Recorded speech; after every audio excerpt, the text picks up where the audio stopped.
Tidak bisa. Saya ini tentara.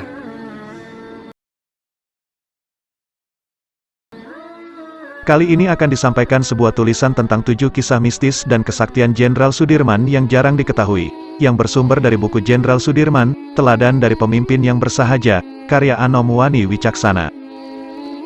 Kisah mengenai Jenderal Sudirman selalu menarik untuk diangkat. Apalagi, ia terkenal memiliki firasat dan perhitungan yang jitu semasa memimpin perang gerilya. Selain sebagai seorang jenderal besar, Sudirman juga seorang muslim yang taat. Beliau juga menggemari dunia supranatural. Tidak sedikit kisah kesaktian Jenderal Sudirman yang ditunjukkan saat bergerilya melawan penjajah. Berikut ini beberapa cerita unik tentang kesaktian Jenderal Sudirman. Namun sebelum lanjut, jangan lupa mendukung channel ini dengan cara klik tombol like dan subscribe, serta aktifkan tanda lonceng agar tidak ketinggalan video yang kami sajikan. Panglima Besar TNI Jenderal Sudirman wafat pada hari Minggu, tanggal 29 Januari tahun 1950, setelah lama mengidap penyakit tuberkulosis. Ia sudah berteman dengan sakitnya saat bergerilya di hutan Jawa Tengah dan Jawa Timur. Meskipun kesehatannya terus menurun, perlu ditandu, bahkan sesekali dibopong, semangat juangnya tidak pernah kembang kempis. Tidak heran bila sosoknya menjadi teladan bagi kita hingga saat ini. Sudirman adalah sosok yang sederhana, ulet, telaten, dan selalu memegang teguh prinsip. Kehidupan dan perjuangannya layak menjadi teladan bagi bangsa Indonesia. Ia termasuk jenderal termuda di Indonesia. Ia menjadi jenderal dalam usia 31 tahun. Sebelumnya, ia bekerja sebagai guru di HIS Muhammadiyah di Cilacap, Jawa Tengah. Ia adalah pemimpin yang memiliki sikap disiplin dan pantang menyerah. Kisah mengenai Sudirman selalu menarik untuk diangkat. Apalagi, ia terkenal memiliki firasat dan perhitungan yang jitu semasa memimpin perang gerilya. Berikut ini beberapa cerita mistis dan kesaktian Jenderal Sudirman.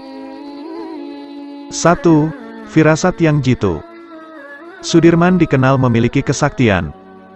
Ketika sampai di Gunung Kidul Yogyakarta, ia tidak mengizinkan pasukannya beristirahat terlalu lama. Benar saja, beberapa saat kemudian, pasukan Belanda tiba di lokasi peristirahatan pasukannya. Jika Sudirman yang menderita sakit TBC dan bertubuh rapuh itu tidak segera meminta pasukan untuk melanjutkan perjalanan, maka pertempuran tidak akan bisa dihindari. Bisa jadi, pasukan TKR kalah karena jumlah dan senjata yang tidak seimbang. 2. Mendadak jadi dokter. Sudirman selalu menyamar sepanjang ia memimpin perang gerilya. Ia juga kerap diminta mengobati orang sakit. Di sebuah desa di Pacitan, Jawa Timur, ia dan pasukannya kelaparan karena tidak menemukan makanan berhari-hari. Mereka tidak berani meminta makanan kepada warga desa karena takut ada mata-mata Belanda. Pada saat rombongan gerilyawan beristirahat, penduduk menghampiri mereka dan meminta air mantra untuk kesembuhan istri lurah di sana. Sudirman mengambil air dari sumur, kemudian meniupkan doa. Ajaib! Istri lurah yang terbaring payah itu bisa bangun setelah minum air yang telah diberi doa oleh Sudirman. Pak Lurah menyilakan Sudirman dan anak buahnya beristirahat. Ia menjamunya dengan berbagai makanan. Setelah itu, Sudirman mengenalkan dirinya. 3. Keris penolak mortir. Desing pesawat membangunkan desa Bajulan yang senyap pada suatu hari di awal bulan Januari tahun 1949.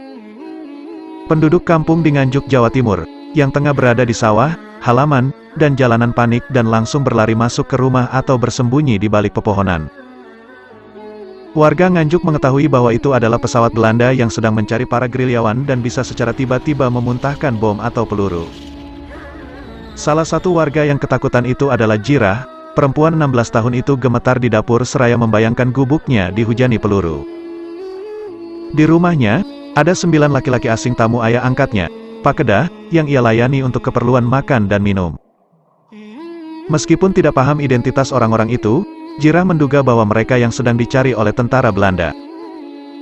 Sewaktu pesawat mendekat, Jirah melihat orang yang memakai beskap duduk di depan pintu dikelilingi 8 lainnya. Jirah mengintip dan menguping semua yang akan terjadi dari dapur. Lelaki pemakai beskap yang oleh semua orang dipanggil Pak Kiai itu mengeluarkan keris dari pinggangnya. Keris itu ia taruh di depannya. Tangannya merapat dan mulutnya komat kamit merapal doa. Ajaib, keris itu berdiri dengan ujung lancipnya menghadap ke langit-langit. Kian dekat suara pesawat, kian nyaring doa yang mereka baca. Keris itu perlahan miring, lalu jatuh ketika bunyi pesawat menjauh. Sang kiai menyarungkan keris itu lagi dan para pendoa meminta undur diri dari ruang tamu. Kepada Jirah, pengawal sang kiai bercerita bahwa keris dan doa itu telah menyamarkan rumah dan kampung tersebut dari penglihatan tentara Belanda. 4. Sang Jenderal Klenik. Kepercayaan dan kegemaran Sudirman pada supranatural tidak hanya terjadi saat gerilya, tetapi juga dalam diplomasi formal dengan Belanda. Muhammad Rum memiliki kisah menarik tentang Klenik Sudirman. Suatu pagi beberapa hari menjelang perundingan Renville di Yogyakarta pada tanggal 17 Januari tahun 1948, Rum dipanggil Presiden Soekarno. Presiden meminta ketua delegasi Indonesia dalam perundingan itu menemui Sudirman di rumahnya. Sebagai ketua delegasi, jiwa saudara harus diperkuat, kata Presiden. Temuilah segera Panglima Sudirman. Meskipun awalnya menolak, Rum yang tidak mengerti urusan Klenik menuruti saran itu. Di rumahnya, Sudirman sudah menunggu. Sang Panglima ditemani anak muda yang ia kenalkan kepada Rum sebagai orang pintar. Rupanya, anak muda yang dikenal Rum tidak mempunyai pekerjaan tetap itu yang akan memperkuat jiwa menteri dalam negeri ini. Kemudian, dukun itu memberinya secarik kertas. Jimat ini tak boleh terpisah dari saudara, kata Sudirman. Kalau hilang, kekuatannya bisa berbalik. Jagalah sebaik-baiknya. Jimat itu menemani Rum menghadapi delegasi Belanda yang keras kepala dan tidak mau hengkang dari Indonesia. Salah satu diplomat Amerika Serikat yang menjadi penengah rundingan itu memuji Rum dan delegasi Indonesia. Saya sudah kesal karena Belanda begitu legalistik, tapi kalian bisa melawannya dengan legalistik juga. You are wonderful. 5. Penganut kejawen Sumarah. Sudirman terkenal memiliki firasat dan perhitungan jitu semasa bergerilya. Konon, ia memiliki bermacam kesaktian. Ia disebut sebagai penganut aliran kejawen Sumarah. Ia gemar mengoleksi keris. Ia juga percaya benda pusaka itu memiliki tuah yang bisa melindunginya. Sewaktu pasukan Sudirman terpojok di lereng Gunung Wilis Tulungagung, Jawa Timur, kerisnya bisa menyelamatkan pasukannya. Padahal, ketika itu tentara gerilyawan tidak memiliki celah meloloskan diri dari kepungan pasukan Belanda.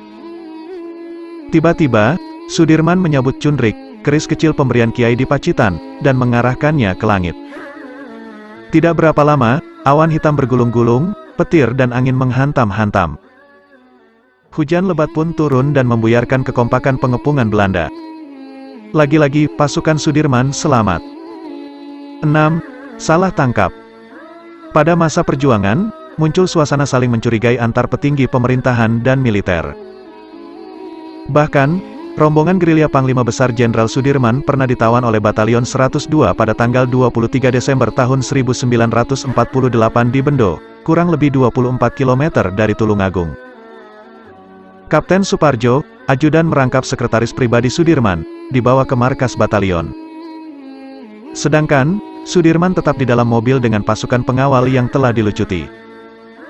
Di markas batalion, Suparjo hanya bertemu beberapa perwira yang tidak dikenali. Ia pun meminta bertemu dengan komandan batalion, Kapten Zainal Fanani. Salah satu perwira menjawab bahwa sulit bagi tawanan bertemu dengan komandan. Suparjo digeledah dan didapati buku harian yang isinya lengkap dengan gambar pertahanan dan catatan yang berhubungan dengan ketentaraan. Beruntung, pada saat itu ada perwira yang mau memanggil komandan batalion. Waktu sudah maghrib dan Sudirman minta supaya diizinkan pergi ke masjid untuk sholat. Permintaan itu dipenuhi dan ia dibawa ke masjid yang letaknya tidak jauh dari markas batalion. Harsono Cokroaminoto, penasihat politik Sudirman, yang bersarung dan kaos oblong keluar dan duduk di teras masjid bercakap-cakap dengan pasukan penawan. Tidak lama kemudian, datanglah komandan batalion dengan mengendarai jeep. Kepala piket melapor bahwa pasukannya telah menawan satu rombongan dan melucuti senjatanya. Sedangkan, komandan menerima laporan, matanya tertuju kepada Harsono dan mengenalinya. Zainal Fanani bertanya, "Di manakah tawanan itu?" "Di masjid," jawab Harsono. Kemudian, Zainal Fanani masuk ke masjid dan menghampiri tawanan itu. Ia terperanjat ketika melihat bahwa tawanannya adalah Jenderal Sudirman. Mayor Fanani langsung sujud di depan Sudirman sambil menangis dan meminta maaf atas kekeliruan pasukannya. Kemudian, ia memberi hormat militer. Seketika itu juga, Sudirman dipindahkan ke tempat yang baik. Semua anggota pasukan pun terperanjat setelah diberitahu bahwa tawanan itu adalah panglima besar yang sedang menyamar. 7. Luput dari penjajah. Banyak kisah-kisah mistis seputar perjuangan Sudirman semasa perang gerilya. Musuh selalu gagal memburunya. Bahkan, ia luput dari tangan musuh yang hanya berjarak sekitar 10-20 meter. Jika saat itu penyakitnya kambuh dan membuatnya batuk-batuk, maka pastilah musuh akan mendengar dan menangkapnya. Namun, atas kebesaran Tuhan, pada detik yang genting itu, penyakitnya tidak pernah kambuh. Sungguh aneh, tidak ada satupun musuh yang melihatnya bersembunyi di antara rumput alang-alang yang pendek. Demikian, semoga bermanfaat. Wassalamualaikum warahmatullahi wabarakatuh.